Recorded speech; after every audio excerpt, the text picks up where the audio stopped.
आदाब,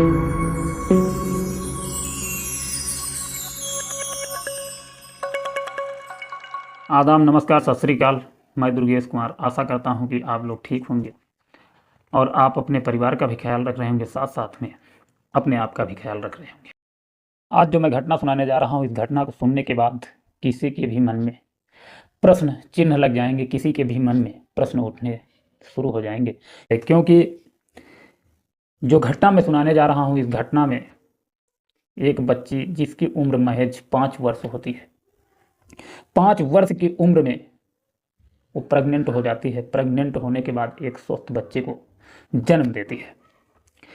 सभी के अंदर प्रश्न होंगे, सभी के अंदर अनेकों प्रकार की बातें होंगी।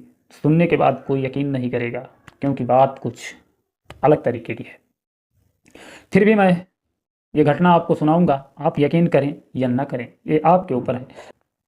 दरअसल मैं जो बात कर रहा हूँ, ये दक्षिण अमेरिका का एक क्षेत्र है, पेरू। इसी पेरू का एक इलाका लगता है जिसका नाम है टिकारापो। टिकारापो में एक परिवार में 27 सितंबर 1933 एक बच्ची का जन्म होता है। बच्ची का लालन पालन होता है, खुशी से परिवार उसकी परवरिश करता है।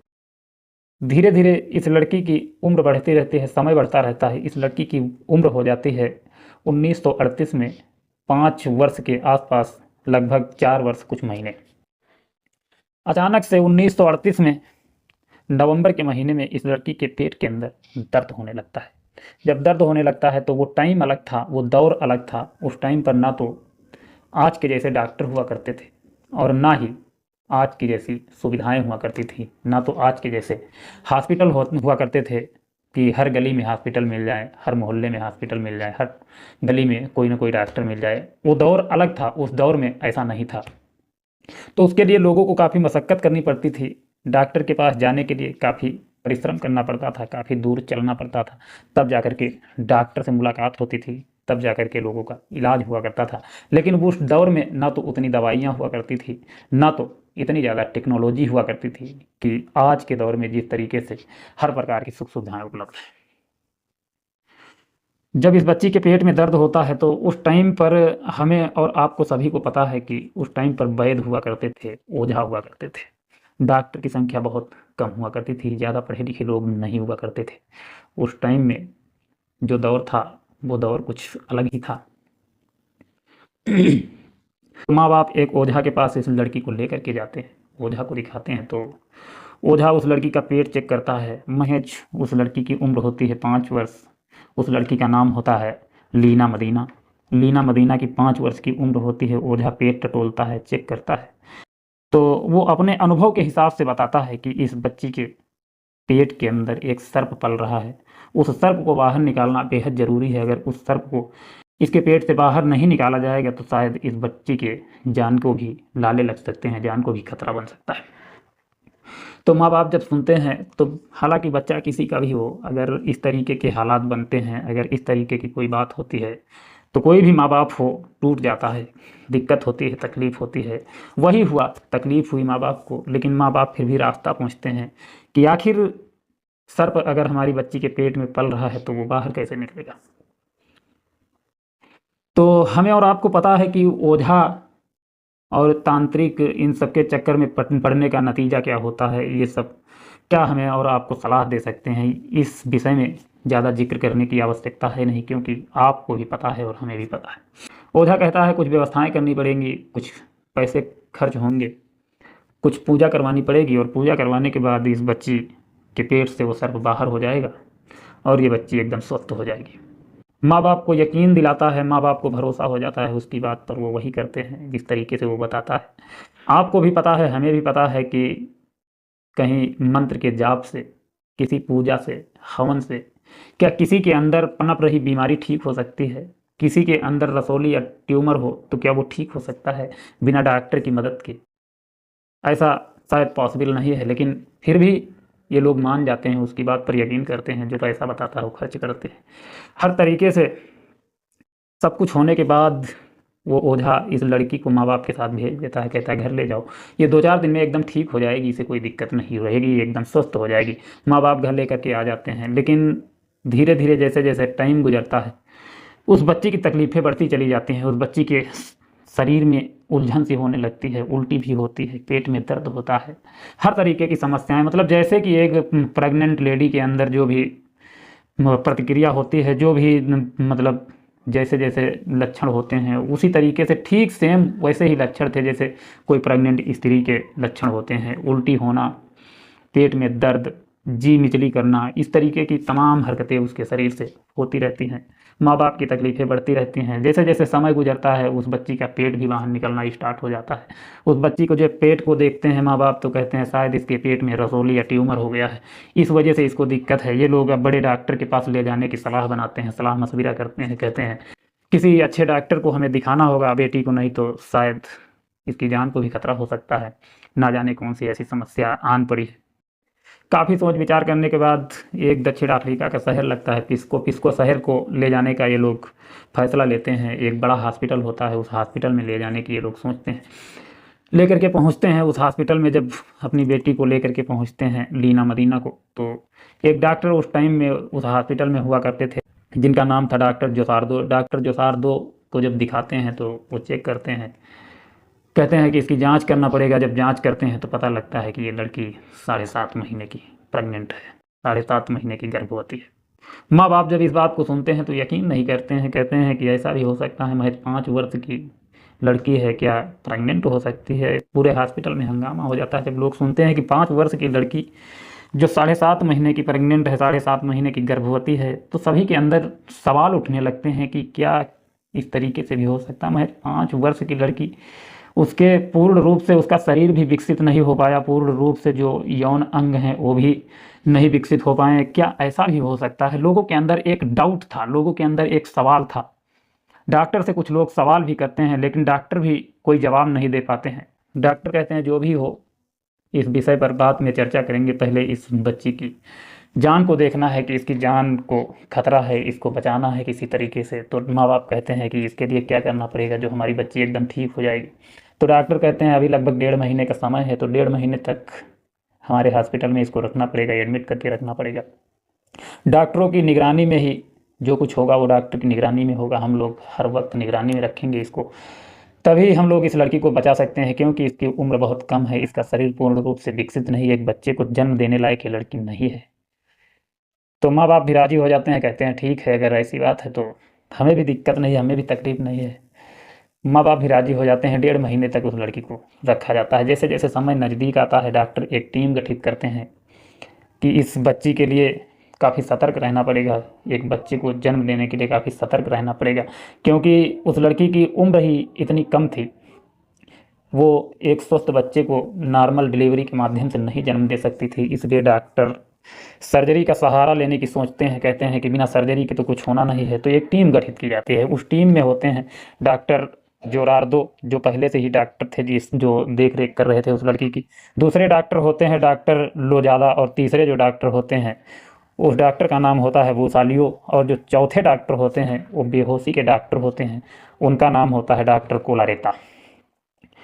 तो बेहोशी का भी इंतजाम किया जाता है, व्यवस्था की जाती है कि एक लड़की को बेहोश करके ही स्वस्थ बच्चे को जन्म दिया जा सकता है। एक बच्ची को बेहोश करना ही पड़ेगा, अन्यथा ऐसे सर्जरी तो हो नहीं सकती। वो दौर अलग था, आज का दौर अलग है। बिना बेहोश किए भी आज के दौर में बड़े से बड़े ऑपरेशन हो जाते हैं, लेकिन उस टाइम पर शायद बेहोशी के सिवा और कोई उपाय नहीं था, और उस टाइम पर डॉक्टर भी उतने अच्छे नहीं हुआ करते थे। लेकिन तो डॉक्टर जो जोसार्दो थे उन्होंने एक सोच बनाई थी कि अच्छे से अच्छे डॉक्टर की निगरानी में ऑपरेशन होगा तो ज़्यादा बेहतर रहेगा। जो भी उनकी नज़र में सबसे अच्छे डॉक्टर थे उन्होंने उनको टीम में गठित किया था, उनको बुलाया था। तो इस बच्ची का ऑपरेशन होता है 14 मई 1939 को। इसने एक स्वस्थ बच्चे को जन्म दिया, काफ़ी हष्टपुष्ट बच्चा था, लगभग उसका वजन 2 किलो 600 ग्राम के आसपास होता है। बच्ची भी सेफ रहती है, बच्ची भी ठीक ठाक रहती है, कोई प्रकार की दिक्कत नहीं है। ऑपरेशन सफलतापूर्वक हो जाता है। तकरीबन 15 दिन तक और रखा जाता है ऑपरेशन के बाद हॉस्पिटल में। फिर माँ बाप कहते हैं कि इस बच्ची को हम ले जाना चाहते हैं, तो डॉक्टर कहते हैं ऐसे हम ले जाने नहीं देंगे। डॉक्टर पुलिस को सूचित करते हैं, पुलिस मौके पर पहुंचती है, उस बाप को हिरासत में लेती है पुलिस, उसके ऊपर आरोप लगा देती है। पुलिस कहती है कि आपने अपनी बेटी के साथ दुष्कर्म किया है, तब जाकर के ये हालत हुई। महज 5 वर्ष की बच्ची के साथ आपने जो गलत तरीके का दुष्कर्म किया है, उसका रेप किया है, तो शायद आप ही पाप के भागीदार हैं। तो बाप, मजबूर बाप कहता है कि ऐसा हम करने की तो दूर की बात है, सोच तक नहीं सकते हैं कि एक बच्ची के साथ, महज 5 वर्ष की बच्ची, जो हमारी ही बच्ची है, अपनी बच्ची के साथ हम ऐसा कैसे कर सकते हैं? ऐसा हम कदापि नहीं कर सकते हैं। वैसे डॉक्टर की नज़र में ये क्राइम होता है, और क्राइम था ही। महज 5 वर्ष की बच्ची ऐसे तो प्रेग्नेंट हो नहीं सकती है, बिना किसी मर्द के शरीर से शरीर मिले ऐसे कैसे हो सकता है? डॉक्टर भी मानने को तैयार नहीं होते हैं कि ऐसा हो नहीं सकता है। फिर भी डॉक्टर कहते हैं कि इस बच्चे का सैंपल लिया जाएगा और आपका भी सैंपल लिया जाएगा। तो बाप का भी सैंपल लिया जाता है, बच्चे का भी सैंपल लिया जाता है, डीएनए टेस्ट किया जाता है, लेकिन वो बाप बेकसूर ठहरता है, उसकी कोई गलती नहीं थी, उसने कोई ऐसा दुष्कर्म नहीं किया था। फिर बाप से पूछा जाता है कि आप ये बताइए कि आपकी दुश्मनी किससे है, आपकी बनती किससे नहीं है, और आपको किसके ऊपर शिकायत है, ऐसा कौन कर सकता है? तो वो बाप बताता है कि ऐसा करने वाला हमारी नज़र में कोई नहीं है, लेकिन फिर भी कुछ नाम वो गिनाता है। उस नाम के आधार पर उन लोगों को गिरफ्तार किया जाता है। गिरफ्तार करने के बाद वही प्रक्रिया होती है, ब्लड टेस्ट लिया जाता है, डीएनए टेस्ट के माध्यम से देखा जाता है, लेकिन सारे लोग बेकसूर थे। जिन जिन लोगों को पुलिस ने पकड़ा वो सारे लोग बेकसूर निकले। एक लड़का महज 11 वर्ष की उम्र का था उनके परिवार में, तो उस लड़के को भी पकड़ा गया, क्योंकि वो लड़का कुछ मेंटेलिटी, उसको दिक्कत थी, कोई तकलीफ थी, मतलब दिमाग से वो थोड़ा पैदल था, सही ढंग से उसका दिमाग नहीं काम कर रहा था। उस लड़के को भी हिरासत में लिया जाता है। उस लड़के को हिरासत में लेने के बाद सैंपल लिया जाता है, डीएनए टेस्ट होता है, वो भी बेकसूर ठहरता है। हालांकि मेहनत सारी व्यर्थ चली गई, कुछ भी पता नहीं चला। वो लड़की महज 5 वर्ष की उम्र की थी, वो लड़की भी कुछ बताने वाली नहीं थी, क्योंकि उस लड़की को खुद नहीं पता था कि हमारे साथ क्या हुआ, किस तरीके से हुआ। वो बताने लायक ही नहीं थी, क्योंकि उम्र इतनी कम थी। 5 वर्ष की उम्र में कौन सा बच्चा ऐसी बात बता सकता है जो 9-10 महीने में पुरानी हो, 1 वर्ष पुरानी बात हो? उस बात को कौन बच्चा, महज 5 वर्ष की उम्र का कोई बच्चा नहीं बता सकता शायद।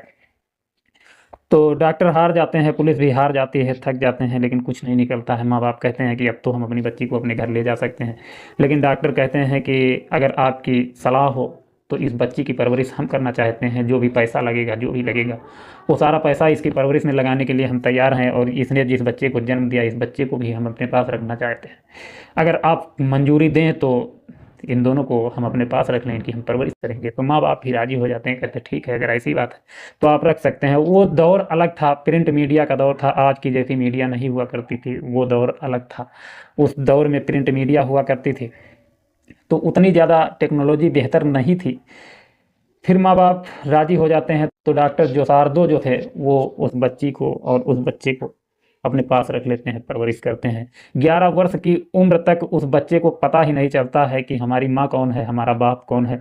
वो लड़की और वो लड़का आपस में साथ साथ रहते थे, साथ साथ खेलते और कूदते थे। उसको ये नहीं पता था कि ये हमारी माँ है, उसे सिर्फ ये बताया गया था कि ये आपकी बड़ी बहन है। वो बड़ी बहन ही मानता था उसको। लेकिन धीरे धीरे जब उम्र ज़्यादा हुई, जब लोगों ने उसे बताया, तो उसे पता चला कि जिसको हम अपनी बड़ी बहन मान रहे हैं वो शायद हमारी माँ है। धीरे धीरे उस लड़के की उम्र हो जाती है 40 वर्ष। 1979 को 40 वर्ष की उम्र में उस बच्चे ने इस दुनिया को छोड़ दिया।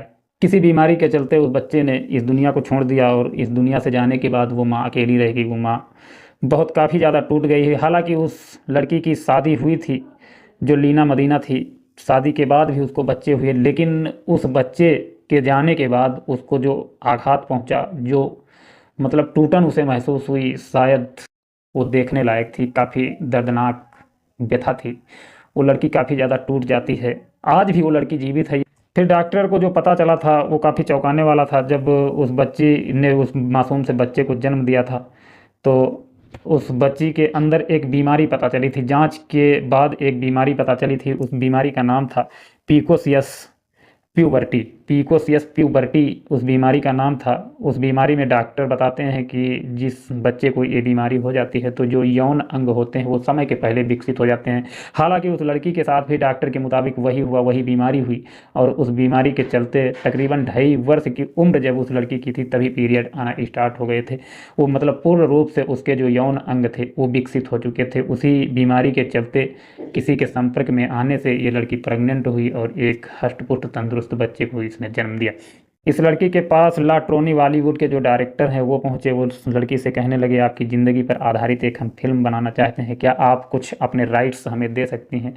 तो इस लड़की ने उन्हें साफ जवाब दिया कि हम आपको कुछ बताना नहीं चाहते हैं, क्योंकि जो गुजरा हुआ पल है, जो गुजरी हुई हमारी यादें हैं, उनको फिर से हम ताज़ा नहीं करना चाहते हैं। जो हमारे साथ हुआ उस दौर में, उन पिछड़े पन्नों को हम पलटना नहीं चाहते हैं, उस पीछे की ज़िंदगी को हम पलट कर नहीं देखना चाहते हैं। इसमें आपकी हम मदद नहीं कर सकते हैं और हम चाहते भी नहीं हैं कि हमारे ऊपर कोई फिल्म आधारित हो।